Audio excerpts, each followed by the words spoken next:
जय हिंद प्यारे साथियों।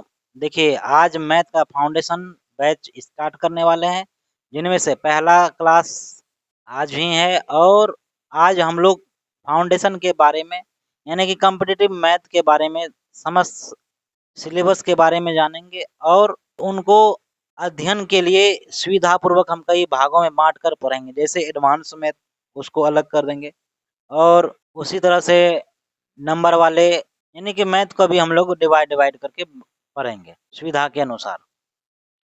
तो पहला चैप्टर हम लोग स्टार्ट करेंगे मैथ का, नंबर सिस्टम। हमने नंबर सिस्टम जानना है आज, उसमें से जानेंगे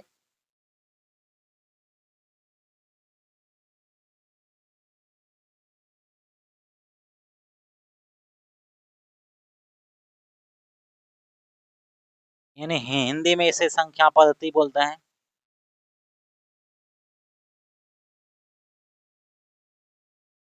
हिंदी में इसे संख्या पद्धति कहा जाता है। हिंदी में इसे संख्या पद्धति कहा जाता है। देखिए संख्या पद्धति यानी कि नंबर सिस्टम को स्टार्ट करने से पहले इसमें क्या-क्या सूत्रों की या किन-किन टेक्निक या ट्रिक्स की आवश्यकता पड़ेगी। वैसे तो हम लोग ट्रिक्स पे थोड़ी कम ध्यान देंगे, क्योंकि ट्रिक्स वो आपके लिए एक जादू का काम करेंगे। चल गए तो बहुत बल्ले-बल्ले, नहीं चले तो फिर हल्ले-हल्ले ही है।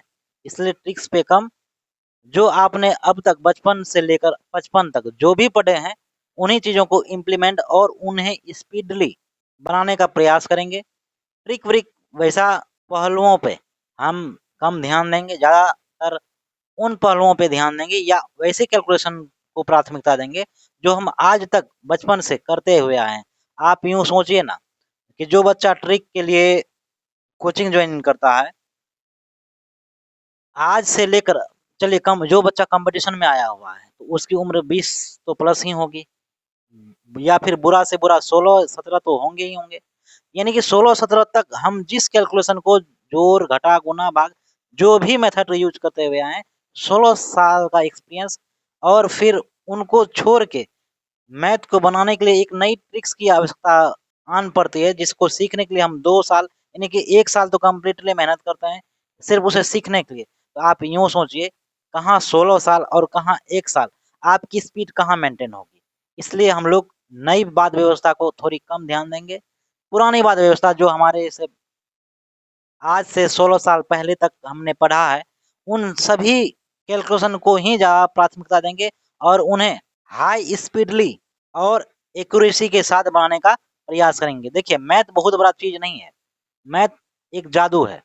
अगर आपके ब्रेन में बैठ गया, तो सवाल आपकी चुटकियों में है, और अगर नहीं बैठा या आप अपने ब्रेन में नहीं बैठाए, तो वो सवाल आपके लिए कष्टदायक दृश्य भी हो सकता है। इसलिए मैथ के बारे में अगर चर्चा करें, देखिए नंबर सिस्टम तो स्टार्ट करने का कर देंगे, लेकिन थोड़ी बहुत चर्चा भी कर लेते हैं। आप जो मैथ बनाते हैं, वो मैथ क्या है? मैथ तो सब बनाते हैं। इवन आप जिस कॉम्पिटिशन में भी एग्ज़ाम में बैठेंगे या जिस कॉम्पिटिशन एग्ज़ाम में भी बैठेंगे, वहाँ भी सारे लोग जो पेपर आपको मिलेंगे, वही पेपर उन्हें भी मिलेंगे, उन सारे लोगों को मिलेंगे। वे भी उसी मैथ को बनाएँगे जिस मैथ को आप बना रहे हैं, लेकिन उसमें और आप में ये फ़र्क रहेगा कि वो मैथ को स्पीड और एक्यूरेसी के साथ बना रहा है, जिसके लिए उसने हाई वेरिफाइड कॉन्सेप्ट की आवश्यकता पड़ी और उसने ग्रहण किया, और इससे उनकी कैलकुलेशन और मजबूत हो गई। कहने का तात्पर्य ये है कि आप जब भी मैथ को बनाएँगे, 2-3 बातों को ध्यान रखेंगे। एक तो पहला स्पीड पर, और स्पीड मेंटेन करेंगे, उसके साथ-साथ एक्यूरेसी भी। जब आपकी स्पीड और एक्यूरेसी दोनों मेंटेन हो जाएगी, तो कैलकुलेशन तो यही है, इसी से कैलकुलेशन बनता है।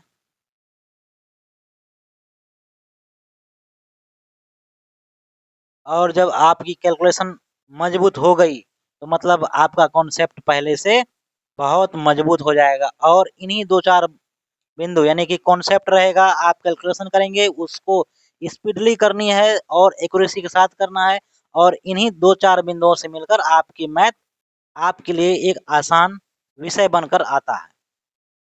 तो इसमें कई सारे पहलुओं का ध्यान रखा जाना होता है, जिन जैसे आपने पढ़ा होगा आज तक 1 से लेकर 20 तक का पहाड़ा, पर आप चूंकि बचपन से 55 में आ चुके हैं, अब आपको 20 से 30 तक एक्स्ट्रा पहाड़ा याद करनी पड़ेगी। थोड़ी बहुत आप इन्हें अपने डेडिकेशन के लिए इसे छाप लीजिए, अच्छा होगा। और हम आगे बढ़ते हैं कि आखिर नंबर सिस्टम में क्या-क्या चीज़ों की आवश्यकता पड़ेगी। पहला काम आप करेंगे कि चूँकि आपको मालूम है 1 से 20 तक का पहाड़ा, लेकिन अब क्या करेंगे, आप 20 से लेकर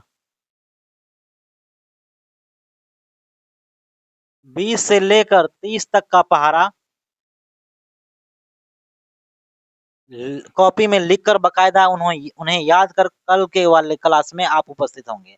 क्योंकि आज क्या है ना, आज थ्योरी बेस्ड है, तो थ्योरी वो भी नंबर सिस्टम का थ्योरी चल रहा है, तो नंबर सिस्टम वाले चैप्टर में जो भी यूज होने वाले कॉन्सेप्ट और सूत्र या ट्रिक्स हैं, वो हम अभी इसी क्लास में डिस्कस करेंगे।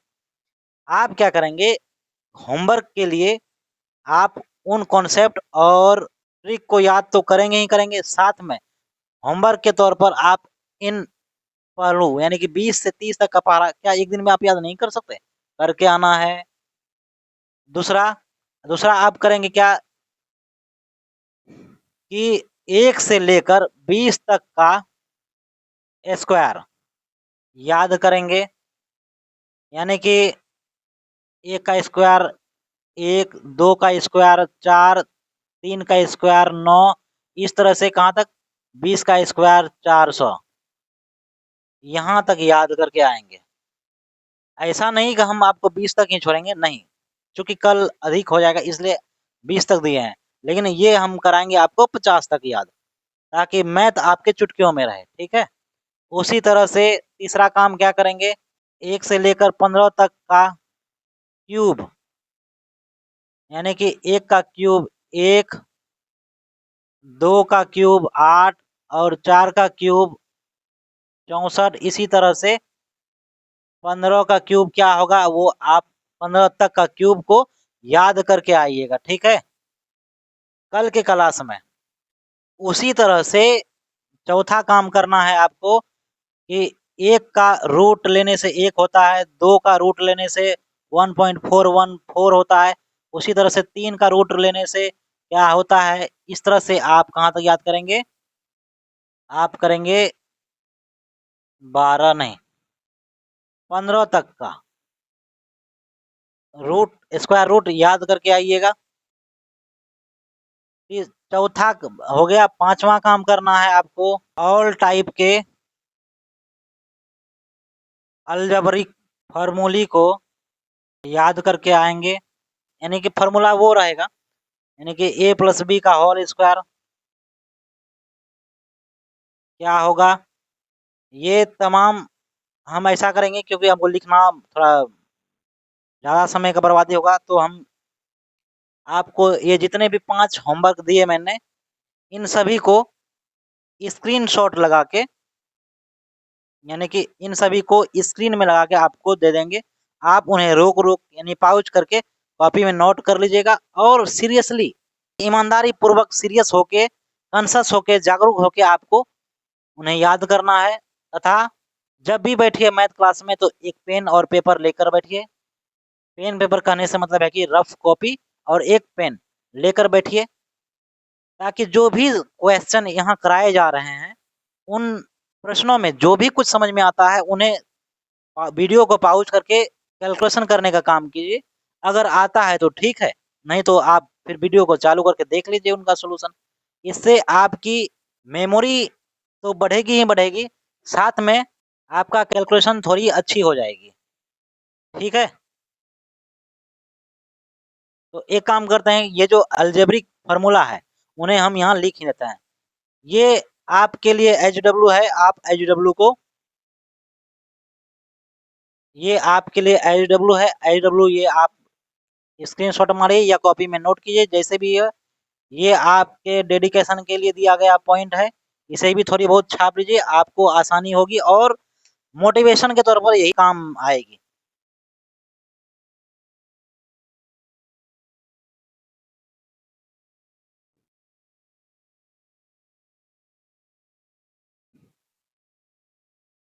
चलिए, आपका पॉइंट जो था 5 नंबर अलजबरा,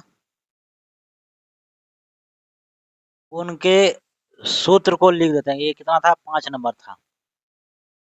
तो उनमें से आपका पहला है, पहला क्या नंबर आप देते रहिएगा, हम एरो मारते हैं। ए प्लस बी का होल स्क्वायर, इस तरह से क्या होता है? A square plus b square plus 2ab, या इसी को हम क्या लिख सकते हैं? ए माइनस बी का होल स्क्वायर प्लस 4ab। ठीक है। उसी तरह से दूसरा है ए माइनस बी का होल स्क्वायर, इसको क्या लिख सकते हैं? तो a square minus 2ab plus b square, या फिर इसी को और क्या लिख सकते हैं? गौर से देखिए, ए प्लस बी का होल स्क्वायर माइनस 4ab लिख सकते हैं, बिल्कुल लिख सकते हैं। या फिर ऐसा भी हो सकता है कि इन दोनों को जोड़ के तीसरा फॉर्मूला बन जाए, यानी कि ए प्लस बी का होल स्क्वायर प्लस ए माइनस बी का होल स्क्वायर। जब आप जोड़ेंगे, जोड़ लीजिए, इसका फॉर्मूला क्या हो जाएगा भाई? तो ये हो जाएगा, सॉरी, क्या हो जाएगा भाई? 2 into a square plus b square हो जाएगा, क्योंकि ये 4ab कट जाएंगे, जोड़ेंगे तो यही बचेगा भाई। ठीक है, आप कैलकुलेशन कर लीजिएगा। तीसरा फॉर्मूला क्या हो सकता है? चौथा, ऐसा भी हो सकता है कि ए प्लस बी का होल स्क्वायर माइनस ए माइनस बी का होल स्क्वायर। फिर उस कंडीशन में क्या होगा? उस कंडीशन में होगा इस आ, उस कंडीशन में सीधा हो जाएगा 4ab, सिर्फ और सिर्फ 4ab। चलिए आगे पांचवा बनाते हैं। या ऐसा भी हो सकता है कि ए स्क्वायर प्लस बी स्क्वायर, इसका सूत्र क्या होगा? तो a square plus b square को आप क्या लिख सकते हैं? ए स्क्वायर प्लस बी स्क्वायर, तो इसको लिख सकते हैं आप ए प्लस बी का होल स्क्वायर माइनस 2ab, या फिर इसको इस तरह से भी लिख सकते हैं कि ए माइनस बी का होल स्क्वायर प्लस 2ab।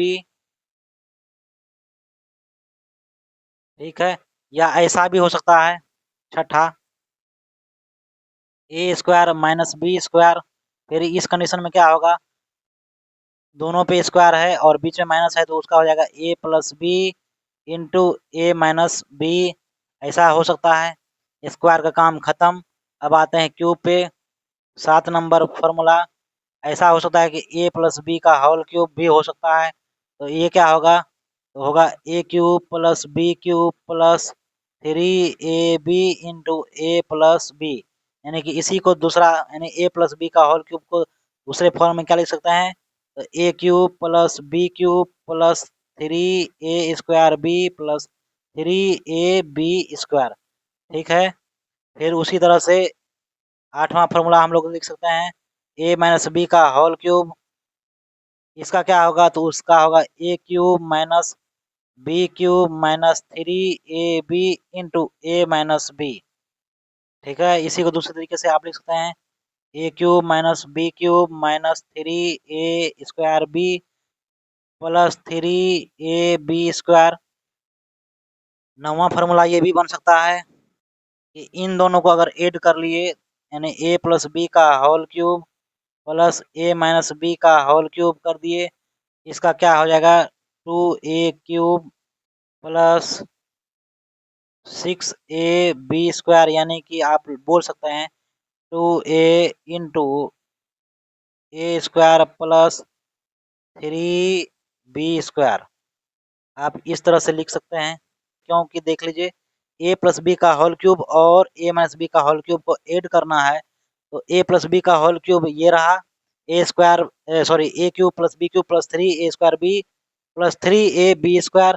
उसी तरह से ए माइनस बी का होल क्यूब ये रहा, a cube minus b cube minus 3a² b plus 3ab²। जब इन दोनों को ऐड किए यहाँ, तो इन दोनों को ऐड करने पर क्या मिलेगा आपको? ए क्यूब 2a³ बी क्यूब, ये प्लस में, ये माइनस में, ये खत्म। फिर 3a² बी प्लस में, 3a² बी माइनस में, ये भी खत्म। बचा आपके पास 3ab² प्लस 3ab²। इन दोनों को ऐड करेंगे तो हो जाएगा 6ab²। जब 2a को इन दोनों में से कॉमन लेंगे तो क्या बचेगा, यहाँ पर सिर्फ ए स्क्वायर बचेगा, और यहाँ पर 3, क्योंकि ए बाहर हो गया है तो क्या बचा, सिर्फ बी स्क्वायर, 3b स्क्वायर। ठीक है, यहाँ तक आपको समझ में आ गई। तो आगे बढ़ते हैं। आगे है 10वां। अभी a प्लस बी का होल क्यूब हुआ है, या ऐसा भी तो हो सकता है a cube plus b cube, यानी कि दोनों पर क्यूब हो, तब उस कंडीशन में क्या होगा, तो a प्लस बी का whole cube minus 3ab into a plus b, ये लिख सकते हैं। या इसी को a plus b into a square minus a b plus b square लिख सकते हैं। उसी तरह से ऐसा 11वां फॉर्मूला ये भी बन सकता है कि a cube minus b cube हो। फिर उस कंडीशन में आप क्या करेंगे, उस कंडीशन में फिर इसका जस्ट अपोजिट करेंगे, क्या करेंगे, तो ए माइनस बी का whole cube plus 3ab into a minus b, या इसको इस तरह से लिख सकते हैं, क्या लिख सकते हैं, a minus b into a square plus a b plus b square लिख सकते हैं। चलिए, आपके काम लायक फार्मूला मैंने लिख दिए हैं। आप एक काम कीजिए, इसे नोट कीजिए, छापिए, बाकी बचे फार्मूला को तुरंत लिख रहा हूँ। देखिए, अभी हम दो संख्या यानी ए और बी अलग अलग दो संख्याओं पर बात कर रहे थे। ये भी हो सकता है कि संख्याएं 3 हो, अभी 11 हुआ था तो ये रहा 12 नंबर पॉइंट। संख्या 3 हो, कौन कौन, ए और हो, बी हो और सी हो, और इनका अगर स्क्वायर हो, फिर a plus b plus c का होल स्क्वायर हो, तो उसे हम लिखेंगे a square plus b square plus c square plus 2ab plus 2bc plus 2ca। उसी तरह से तीन संख्या हो, a plus b plus c, और उसका अगर होल क्यूब हो तो क्या होगा, तो होगा a cube plus b cube plus c cube plus 3 into a plus b into c plus a होगा। या फिर ऐसा भी हो सकता है 14 नंबर फॉर्मूला कि a cube plus b cube plus c cube हो।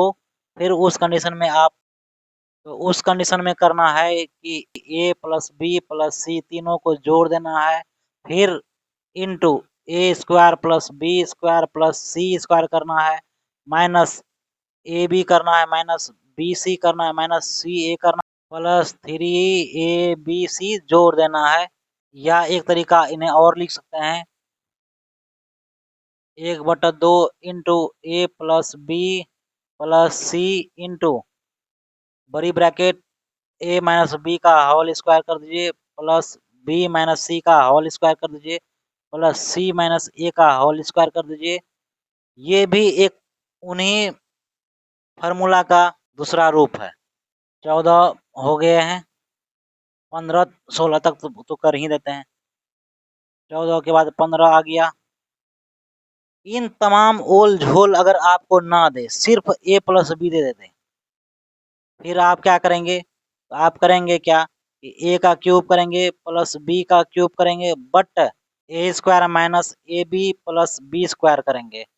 उसी तरह से 16 नंबर फार्मूला आपको इस तरह से दे सकता है कि सिर्फ ए माइनस बी दे दे, फिर आप क्या करेंगे, तो a cube minus b cube करेंगे, whole but a square plus a b plus b square करेंगे।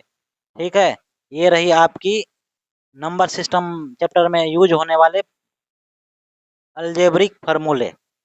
चलिए, इसको स्क्रीनशॉट मारिए और कॉपी में, सिर्फ कॉपी में छाप के नहीं छोड़ना है, बल्कि इन्हें निष्ठापूर्वक याद करना है, और याद करने के बाद आपको लगेगा कि आप एक रोबोट के जैसे मैथ को सॉल्यूशन कर रहा है। चलिए, आपको कई जगह देखने को मिलेगा कि कोई संख्या ए है उस पावर 0 है, इसका मतलब है कि इस, चूंकि 0 पावर होने का मतलब है कि ये संख्या का वैल्यू क्या है, 1 है, यानी कि इसको हम ए पर पावर 0 बट 1 भी लिख सकते हैं, गुना में 1 भी है, याद रखिएगा। और सिर्फ कंफ्यूजन करने के लिए आपको ए पर टू द पावर 0 ही दे दिया जाता है। इसका सिंपल मीनिंग होता है कि वो संख्या का मतलब 1 है, या कोई संख्या और होगी, यानी ए जिसका पावर -1 होगा, तो आप याद रखिएगा इसको क्या समझेंगे, 1/a समझेंगे, क्योंकि माइनस का मतलब है कि जो भी संख्या आपको दिया गया है वो बट्टे में है, या ऐसा भी हो गया कि a⁻² रहे, इसका मतलब है कि √1/√2 है। ये माइनस का मतलब है बट्टे, और जो भी नंबर है इसका मतलब है उसका स्क्वायर निकालना है उतने से, ठीक है। या उसी तरह से होगा आपका a⁻³ तो माइनस का मतलब क्या है कि वो संख्या बट्टे में है, और 3 मतलब कि उसका घन निकालना है, ठीक है। आगे 3 नंबर, अगर दो संख्या a⁻x बराबर b⁻x है, यानी कि बेस और पावर में से पावर अगर समान है तो इसका मतलब है कि ये संख्या भी आपस में समान होगा, ठीक है। या ऐसा भी हो सकता है 4 नंबर में कि a⁻x बराबर a⁻y हो, यानी कि बेस यहाँ बराबर है, इसका मतलब पावर भी आपस में बराबर ही होंगे, ठीक है। दूसरा, 5वां में ऐसा भी हो सकता है कि दो संख्या जिसका बेस समान है और पावर डिफरेंट है, तो उस कंडीशन में आप क्या कर सकते हैं, तो उस कंडीशन में आप बेस को बेस नहीं रहने देंगे, पावर को आपस में जोड़ देंगे, ठीक है। या छठा में कंडीशन में ये भी हो सकता है कि इस बार बेस समान पावर डिफरेंट है, तो इस बार पावर डिफरेंट कर देंगे, सॉरी पावर सेम कर देंगे और बेस को डिफरेंट कर देंगे, यानी x⁴ इंटू y⁴ तो इस केस में क्या होगा, चूंकि चूंकि पावर समान है इसलिए बेस भी क्या हो जाएगा, गुना है तो गुना हो जाएगा, भाग है तो भाग हो जाएगा, यानी कि xy⁴ ठीक है। 7वां में ये भी हो सकता है कि बेस एक रहे, उसका पावर a रहे और बाहर से और पावर b रहे, तो इस कंडीशन में क्या आप क्या करेंगे, बाहर बाहर वाले पावर को गुना कर देंगे, यानी a और b, x⁴ a into b। 8वां नंबर पोजीशन ऐसा भी हो सकता है कि बेस समान हो पर संख्या पावर अलग अलग हो। इस कंडीशन में क्या हो सकता है, तो देखिए x⁴ बट x⁴ b है, तो बेस तो समान है, इस कंडीशन में क्या करेंगे कि x⁴ a जब बट्टे से ऊपर जाएगा तो फिर क्या हो जाएगा, माइनस, यानी कि b ये हो जाएगा माइनस, क्योंकि आपको बताए थे अभी ये माइनस का मतलब है बट्टे, जब बट्टे को ऊपर लेके जाएंगे तो हो जाएगा माइनस। यहाँ आपको जैसे सीखा है ना, इसका रिवर्स भी हो सकता है। इसका रिवर्स क्या हो सकता है, तो रूट का मतलब क्या है, ये संख्या बट्टे में है तो बट्टे का मतलब है कि √a⁻⁻1, और चूंकि ये रूट है, यानी कि ये रूट है, ये रूट का मतलब हुआ स्क्वायर रूट, इसको आप a⁻² लिख सकते हैं। ठीक उसी तरह से अगर ऐसा आपको कहीं देखने को मिला, आप इसको क्या लिख सकते हैं, a⁻³ लिख सकते हैं, या इसको क्या लिख सकते हैं, a⁻−1 लिख सकते हैं, ठीक है। इन तमाम छोटे छोटे बातों पर आपको गहराई से चिंतन और मनन करनी पड़ेगी। चलिए जितना बताया थोड़ा बहुत छाप लीजिए, ये आपके लिए बहुत महत्वपूर्ण है, और नंबर सिस्टम का ये थ्योरी क्लास है। नंबर सिस्टम में आपको थोड़ी बहुत और देखने को मिलेगी, कहाँ कहीं बोल देगा कि 5%, कहीं बोल देगा 10%, कहीं बोल देगा 15%, यानी कि इस तरह से 20%, 30%, 25%, जो भी यानी कोई भी परसेंट बोल देगा। तो परसेंट का मतलब है कि प्रति 100, अरे परसेंट का मतलब क्या होता है, प्रतिशत, यानी कि प्रतिशत, हर एक में 100, तो 5% मतलब 5 का 100, 5 का 100, तो आप कैलकुलेशन कर लीजिए कि 5% का मतलब परसेंट जहां भी रहे बट्टा 100 से गुना कर देना है। 10% है तो 10 को 1/100 से गुना कर देना है। 20% है तो 20 को 1/100 से गुना कर देना है। बाद में आप काट छांट कर लीजिए, 5 गुना 10 यानी 1/20 हो गया। आप इसको कटाइएगा तो 1/10 आएगा, इसको कटाइएगा यानी कि 20 कम 20, 20 5 100, 1/5 आएगा। और इसी तरह से डॉट डॉट डॉट आप परसेंट का मतलब सिंपल बात समझ गए। और क्या यूज आपको देखने को मिलता है, आपको कहीं-कहीं देखने को मिलेगा सीरीज से 1, 2, 3, 4, 5, 6 ऐसे करके लिखा हुआ है एकदम 99 तक या फिर कहीं तक जोड़ रहेगा कि आपको बोल देगा कि इसको जोड़िए। तो उस कंडीशन में आपका दिमाग तो खराब हो जाएगा क्योंकि आपको तो जोड़े हैं क्योंकि आप तो जोड़े हैं छोटे-छोटे संख्या। यहाँ क्या करेंगे तो यहाँ कर ऐसे संख्या को सॉल्व करने के लिए हम सूत्र का उपयोग करते हैं। तो अगर क्रमागत संख्याएँ हैं, तो उसका अगर योग निकालना है, तो उसका सूत्र होता है n into n plus 1 by 2 यानी कि जितने संख्याएँ कितने संख्याएँ 1 से लेकर 99 यानी 99 संख्याएँ तो 99 इंटू 99 प्लस 1 100/2 ये करना है। अगर क्रमागत संख्याएँ होएगी उनका योग करना है तो कंडीशन ऐसा अपनाएँगे। लेकिन ऐसा भी कर सकता है कि क्रमागत संख्याएँ हैं, उसका स्क्वायर का योग निकालो। फिर उस कंडीशन में क्या करेंगे? तो 2 नंबर हो जाएगा यानी स्क्वायर वाला, यानी कि क्रमागत संख्याओं के वर्गों का योग। उस कंडीशन में क्या हो जाएगा? तो n into n plus 1 into 2n plus 1 by 6 हो जाता है। ठीक है? उसी तरह से आपको ये भी कर सकता है कि स्क्वायर नहीं क्यूब का यानी क्रमागत संख्याओं के क्यूब का योग निकालो। उस कंडीशन में 3 नंबर क्वेश्चन बदल जाता है। 3 नंबर फ़ॉर्मूले के हिसाब से क्रमागत संख्याओं के घनों का यही ना बोला घनों का योग निकालना है तो क्या हो जाएगा सूत्र n इंटू n प्लस 1 बटा 2 का होल स्क्वायर। आई बात समझ में? या फिर ऐसा भी कह सकता है 4 नंबर में कि क्रमागत सम संख्याएं हैं 6, 8, 10 इस तरह से होते-होते 100 तक हैं।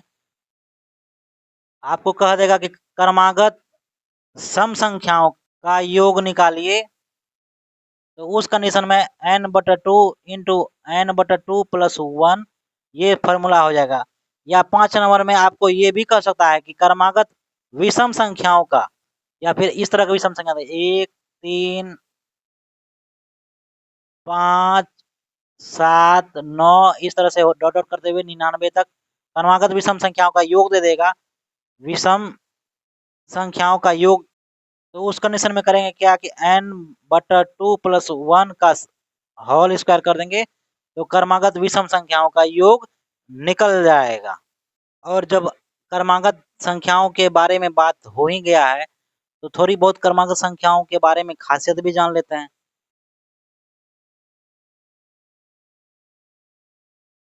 यानी कि क्रमागत संख्या 1, 2, 3, 4, 5 इस तरह से लिख सकते हैं। ऐसी बात नहीं है कि सिर्फ यही क्रमागत संख्या है, ये क्रमागत प्राकृतिक संख्या है या वो इस तरह से सम संख्या 2, 4, 6, 8, 10 ये भी क्रमागत सम संख्या है या विषम संख्या 3, 6 सॉरी 3, 5, 7, 9, 11 ये क्रमागत विषम संख्या है। यदि आप क्रमागत संख्याओं में गौर से देखेंगे तो आपको एक चीज मिलेगी, क्या मिलेगी? यानी कि पहली और अंतिम वाले संख्या को जोड़िए। पहली संख्या और अंतिम संख्या को जब जोड़ेंगे और जब उनको 2 से भाग देंगे यानी कि 5 1 6/2 करेंगे तो ये 3 प्राप्त होगा और ये 3 क्या है? ज़रा गौर से देखिए बीच वाली संख्या है। ठीक उसी तरह से इसको जोड़िए 10 दूँ 12 और 12 को जब 2 से भाग देंगे तो क्या निकलेगा? 6 जो क्या है? बीच वाली संख्या है। फिर उसी तरह से इसको जोड़िए 11 3 14 14 को जब 2 से भाग देंगे तो बीच वाली संख्या प्राप्त होती है। यानी कि पहला आपको कंडीशन क्या मिल गया कि क्रमागत जो भी संख्याएँ हैं उनके उनके फर्स्ट और लास्ट को जोड़कर अगर 2 से भाग देते हैं तो उसके सेंटर वाली संख्या मिलकर आती है। तो सेंटर वाली संख्या का मतलब क्या है कि बीच वाली संख्या। ठीक है? अच्छा एक कंडीशन और आपको क्या देखने को मिलता है कि कोई भी संख्या चाहे 5 हो, 3 हो, 9 हो, 5 हो, 7 हो, 9 हो या 4 हो, 6 हो, 8 हो या 2 हो, 3 हो, 4 हो। ठीक है? ये अपने पड़ोसी के योग का आधा है। देखिए 7 3 10, 10 का आधा 5, 9 5 14 का आधा 7, 7 11 18, 18 का आधा 9, यानी कि या फिर 10 6 16, 16 का आधा 8, 5 3 8, 8 का आधा 4, यानी कि हर संख्या अपने पड़ोसी के योग का आधा होता है। यानी दूसरा नंबर में हम लिख सकते हैं हर क्रमागत संख्या अपने पड़ोसी संख्याओं का आधा होता है। तीसरा कंडीशन आपको क्या देखने को मिल रहा है? देखिए यदि आप इनको जोड़ेंगे, यानी जो भी संख्याएं आपको दी गई है क्रमागत उसको आप जोड़िए। 5 4 9 3 12 12 2 14 1 15, टोटल हो गए 15। कितने संख्याएं हैं भाई? 5 है। और अगर 5 से आप भाग देंगे तो आपको मिलेगी फिर 3, यानी फिर वही बात, यानी कि अगर संख्या क्रमागत संख्याओं का योग दिया रहेगा, n क्रमागत संख्याओं का योग दिया रहेगा, और यदि उनमें से बीच वाली संख्या निकालना है तो जितनी संख्याएं दी हुई है उनसे भाग देने पर उनके योग में आपको बीच वाली संख्याएं प्राप्त होएगी। तो तीसरी कंडीशन क्या मिलता है कि sum of all number divided by total number. तो आपको क्या प्राप्त होती है? बीच वाली संख्या।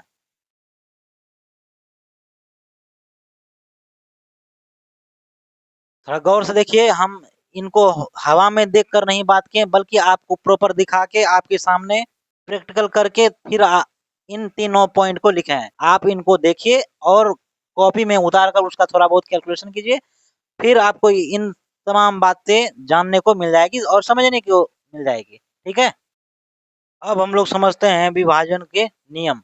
यानी कि कोई संख्या आपको दी हुई है 5 7 6 8, ये बोल देगी क्या 2 से कटता है, या 3 से विभाजित होता है, या 4 से विभाजित होता है, या 5 से विभाजित होता है, 8 से 11 से, यानी कोई भी संख्या दे देगा आपको पार्टिकुलरली, और पूछेगा क्या ये इन संख्याओं से विभाजित होती है। तो आपको अगर थोड़ी बहुत कंसेप्ट मालूम नहीं होगा ना, तो आप पुरानी मेथड से 2 से भाग देकर देखेंगे, 3 से भाग देकर देखेंगे, 4 से भाग देकर देखेंगे, 5 से भाग देकर देखेंगे, यानी कि समय की बर्बादी करेंगे। चलिए कौन संख्या, ये संख्याएं इनमें से किन संख्याओं से कटेगी, इनके बारे में थोड़ी समझते हैं। यानी इसी को हम लोग बोलते हैं विभाजन का नियम। चलिए समझते हैं विभाजन का नियम क्या है।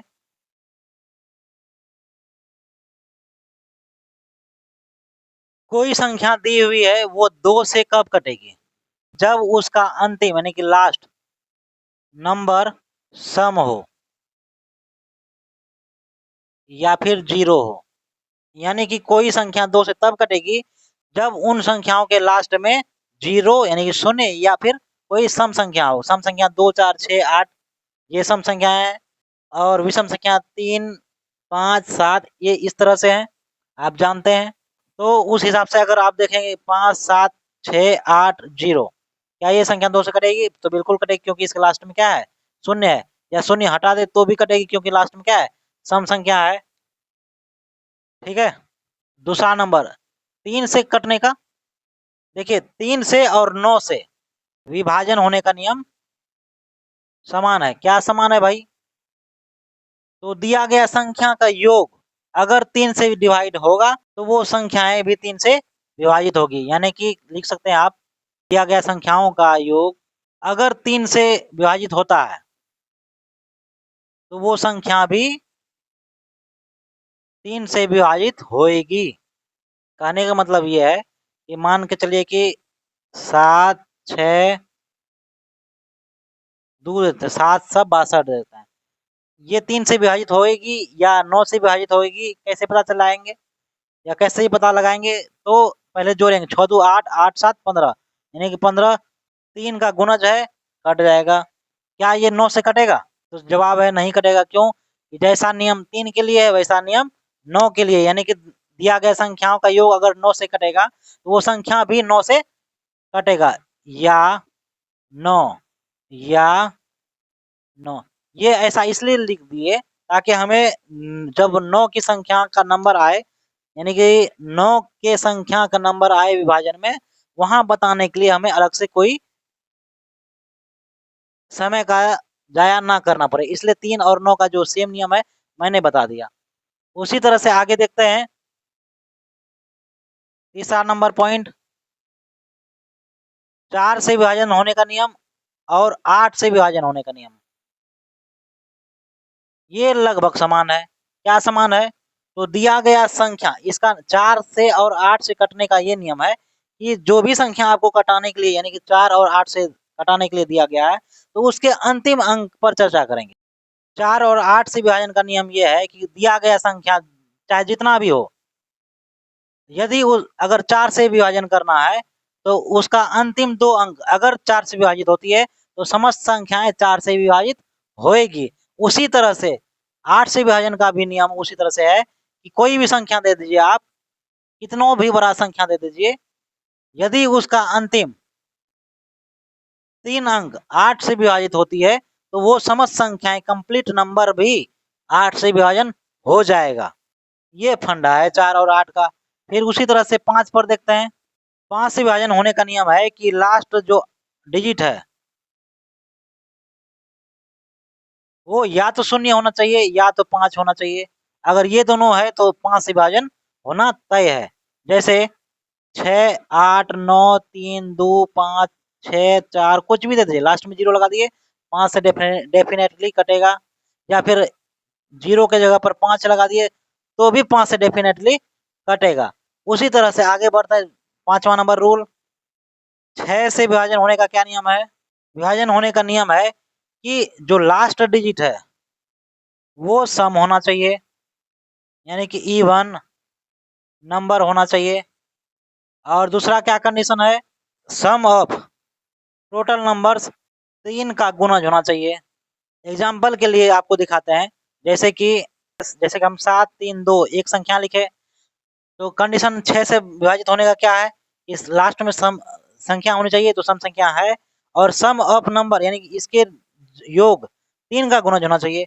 7, 3, 10, 2, 12 3 का गुणज है, इसका मतलब 6 से ये डिवाइड होगा। तो डिवाइड देकर देखिए, 6 कम 6 एक बच्चा, 6 दुना 12, 6 दुना 12, यानी कि पूरी तरह से ये डिवाइड हो गया। आई बात समझ में? 6 का क्या नियम है।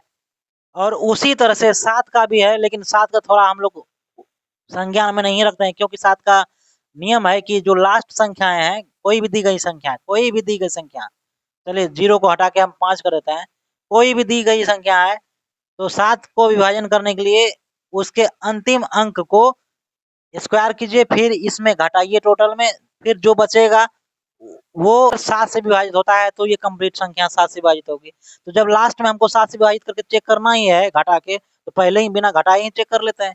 इसलिए हम लोग 7 के नियम को याद नहीं रखते हैं। तो आपको याद रखने के लिए 2 का जो कि मिल गया, 3 का मिल गया, 4 का मिल गया, 4 के जैसा ही 8 है, 5 का मिल गया, 6 का मिल गया, 7 का नहीं याद करना है, 8 का मिल गया जो कि 4 के जैसा है, 9 का मिल गया जो कि 3 के जैसा है, 10 का तो आपका कोई मतलब ही नहीं है, क्योंकि 10 लास्ट में 0 है, तो वो आप अपने हिसाब से सोच लीजिए या फिर अपने हिसाब से कोई नियम निकाल लीजिए।